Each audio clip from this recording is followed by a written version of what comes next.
যেভাবে লিখেছেন আমি সেভাবেই পড়ছি। আসসালামু আলাইকুম রাসেল ভাইয়া। ভূত.com এর সকল লিসেনার্স এবং টিম মেম্বার্সদের জন্য অনেক অনেক দোয়া, ভালোবাসা আর শুভকামনা নিয়ে শুরু করছি আজকে। আশা করি আপনিও অনেক ভালো আছেন ভাইয়া, কারণ জানি আপনি সবসময় ভালোর দলে থাকেন। আমি ডাক্তার আনিকা নাওয়ার, ভালোর দলে থাকা মানুষদের একজন। আজকে আবার সময় করে লিখতে বসেছি। কত সুন্দর আমাদের এই পৃথিবী, সুন্দর আমাদের সময়গুলো, আমাদের এই পরিচিত ভুবনের প্রতিটি মুহূর্ত চিরচেনা, অতি আপন।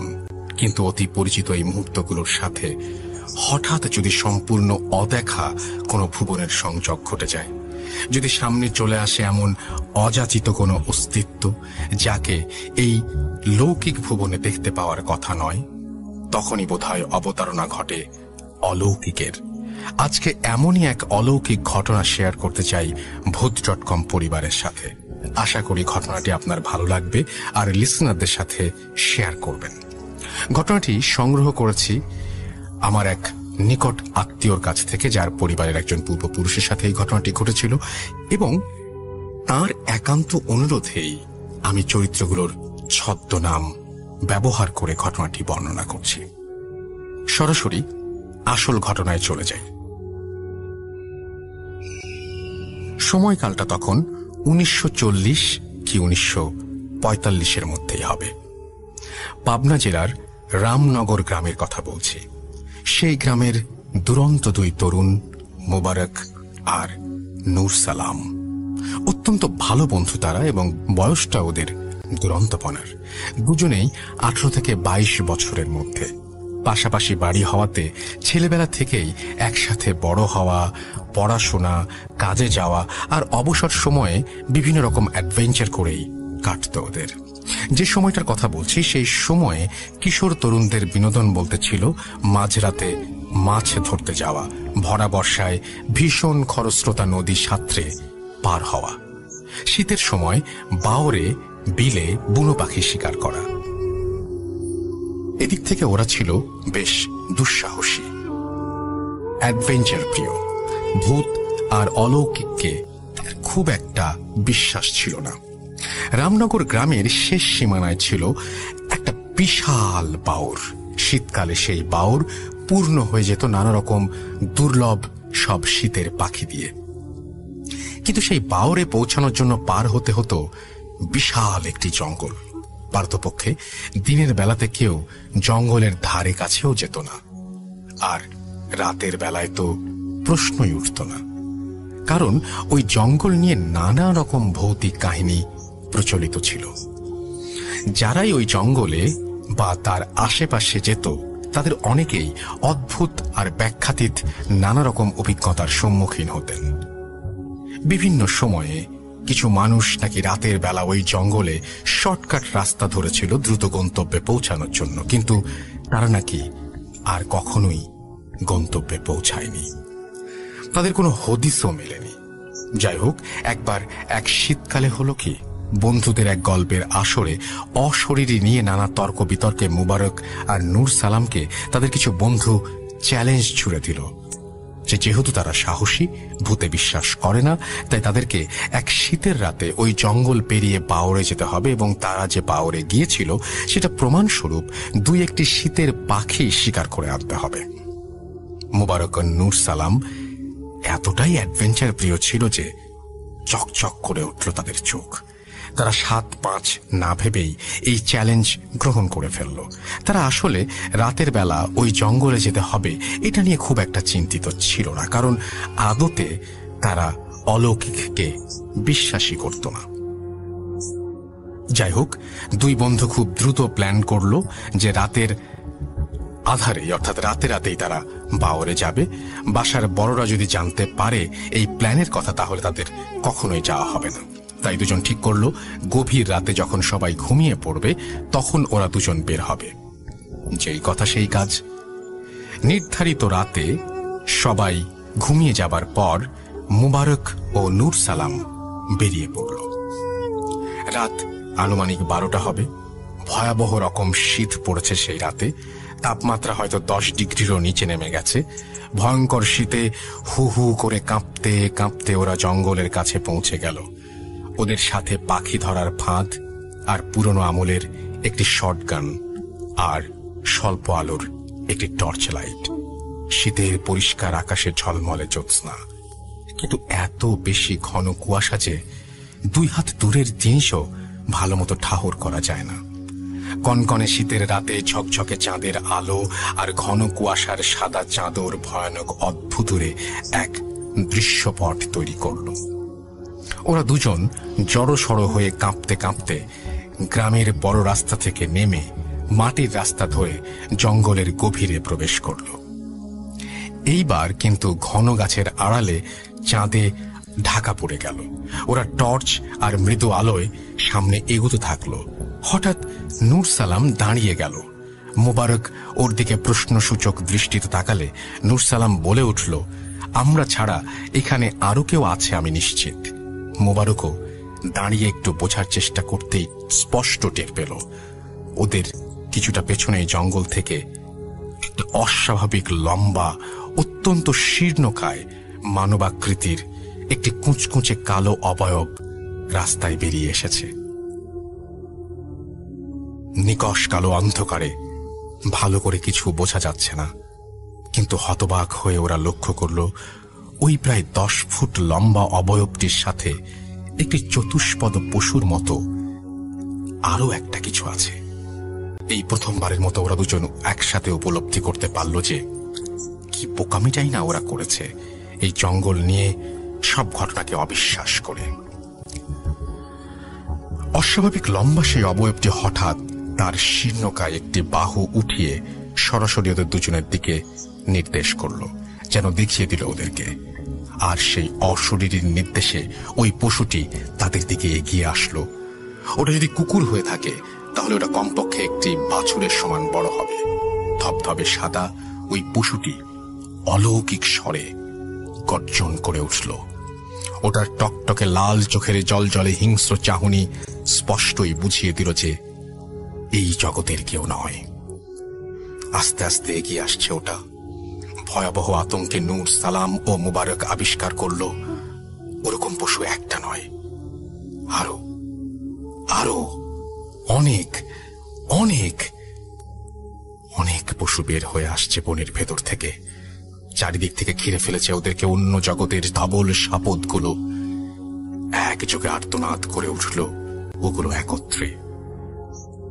প্রচন্ড ভয়ে থরথর করে কাঁপছে দুজন। এখনই বোধহয় ওগুলো ঝাঁপিয়ে পড়বে ওদের দুজনের ওপরে। বাঁচার বোধহয় আর কোনো আশা নেই।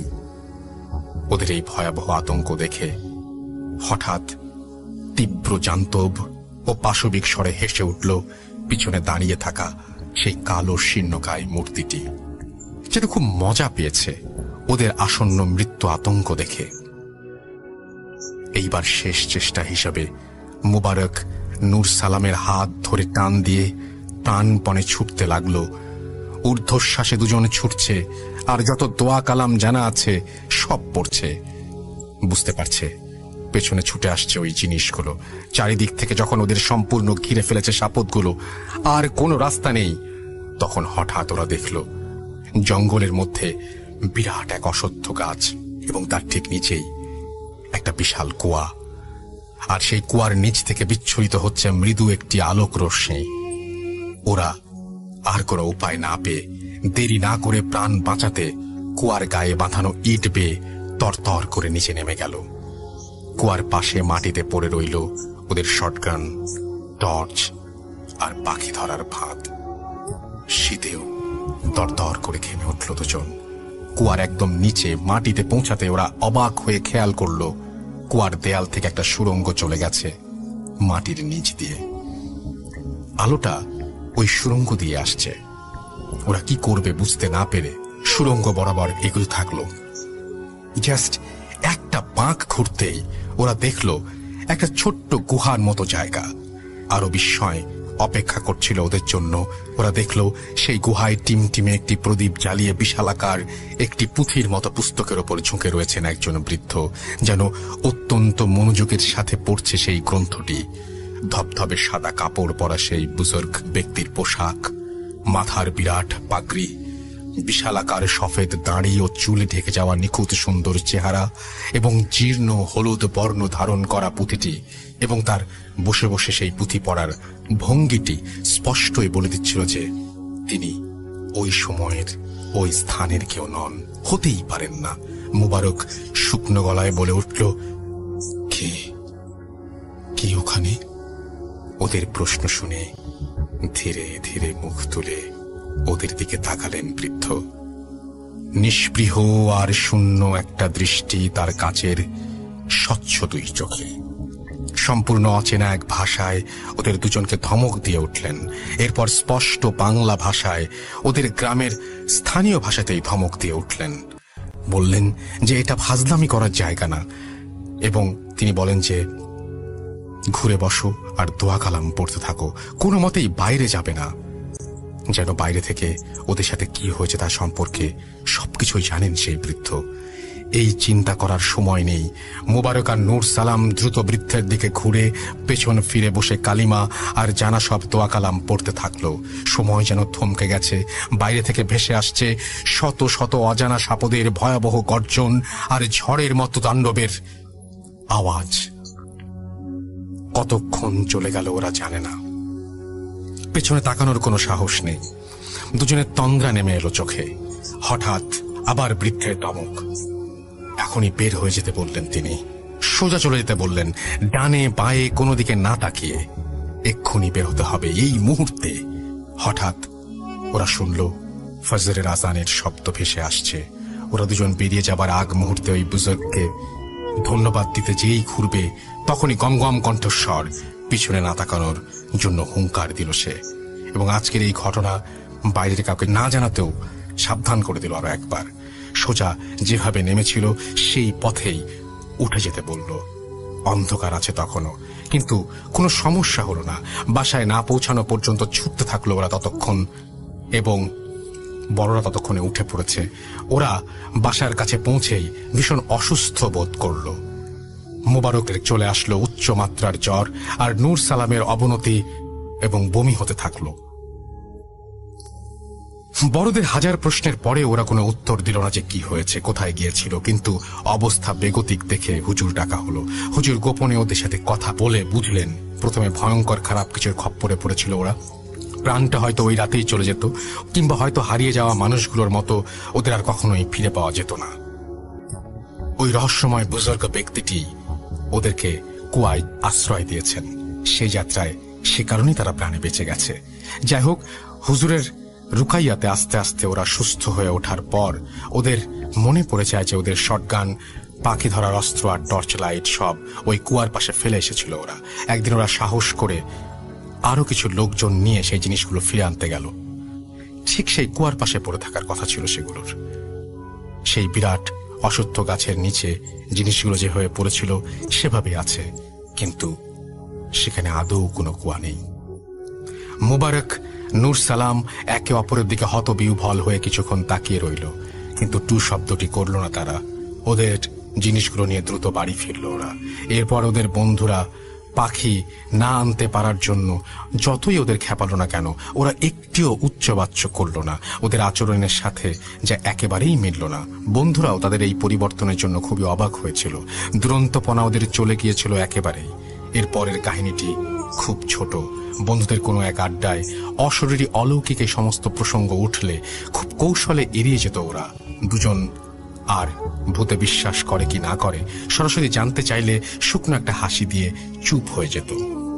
নূর সালাম আর মুবারক অনেকদিন পর্যন্ত গোপন রেখেছিল ঘটনাটি। পরে হয়তো বৃদ্ধা অবস্থায় বংশধরদের কাছে এই ঘটনাটি বলে গিয়েছিল তারা। ঘটনার সমাপ্তি এইখানেই, কিন্তু অনেকগুলো প্রশ্ন রয়ে গেল ভূত.com টিম আর লিসনারদের কাছে। সেদিন রাতের সেই কালো অবয়ব আর তার পোষা সাপদগুলো কি অন্য জগৎ থেকে এসেছিল? আর এই অসহায় তরুণকে আশ্রয় দিয়ে বাঁচিয়ে দেয়া সেই রহস্যময় বৃদ্ধই বাকে? লৌকিক আর পরলৌকিক এই দুই জগতের সেতু বন্ধন করেছিল যে সেই গায়েব হয়ে যাওয়া রহস্যময় কুয়াটি কোথায়? প্রশ্ন রয়েই গেল। হ্যামলেটের একটি লাইন বলে শেষ করছি। There are more things in heaven and earth. আসলে এই পৃথিবীতে অনেক কিছুই আছে যা আমাদের দৃষ্টিতেই অর্থাৎ দৃষ্টির আড়ালেই থেকে যায়, থাকে না কোনো ব্যাখ্যা। আল্লাহ তাআলা সবাইকে অনেক অনেক ভালো রাখুন, নিরাপদে রাখুন, এই কামনায় শেষ করছি। Doctor Anika Nawar, DMCH, Assistant Surgeon, Ministry of Health and Family Welfare, People's Republic of Bangladesh।